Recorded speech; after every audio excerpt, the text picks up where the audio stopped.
So just to kind of dig into that and kind of just go ahead and shoot the hoop on that one. Lust is definitely sexually based. It penetrates the mind in a way that makes you feel like you are building something solid.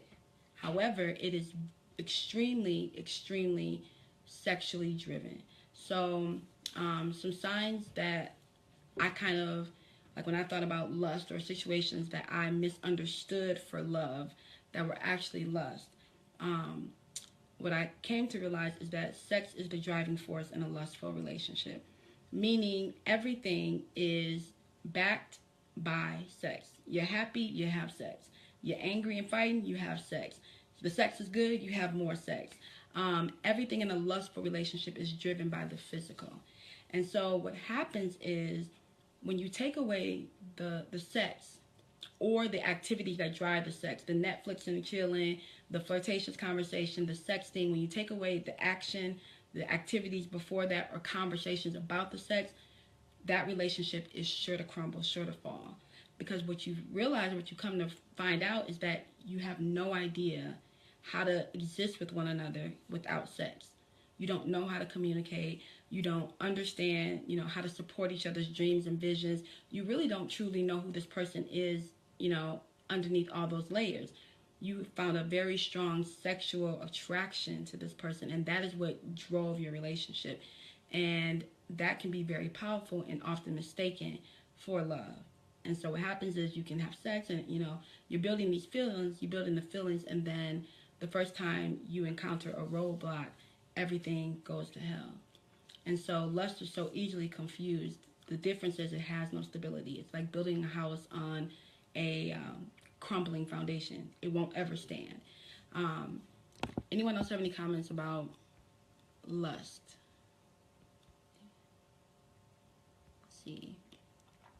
Love is sacrifice. There's no big and I, you, meaning both should be equal in every decision. Like a foundation level, then build upon that.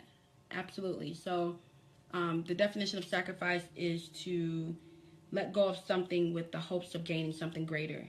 And so he said love is sacrifice, meaning maybe you're letting go of the idea of like complete freedom, or maybe you're letting go of your physical space. And the sacrifice that you're making is that this relationship is going to help you elevate or transcend to new levels. And in order to do so, both people have to be equally engaged, equally involved, equally invested. And so I think that is a very great point. Yes.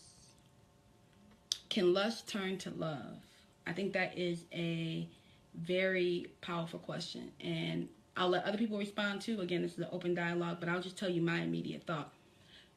When I think about a healthy relationship or a healthy union, I think you can lust after your partner. So if we're in a healthy, relationship, it's okay for me to find you sexy. It's okay for me to want to, engage with you in a physical way or celebrate, the things that are happening in our life with, intimacy. It's a way to build a connection and a bond. So I think you can have a healthy relationship and still have this lustful, sexy desire for your partner. However, I don't think that you can take a lust-driven relationship and force it into a loving one. And again, my response is not absolute. Please feel free to chime in. Lust turning into love. Has anyone ever experienced that? And what I'll say is that I've had a lustful relationship that I spent a lot of time trying to make it be love and trying to make it be, something that it wasn't. And the reality is that that's the backwards way to kind of handle that kind of situation, as opposed to, again, using that to build an intimate bond and using that physical connection to celebrate your relationship, or, reassure your commitment, or just to let your person know that, you find them desirable. So lust within a healthy relationship, yes. Turning lust into love, I would say, I don't think so. Love is about giving sacrifice for one another. Lust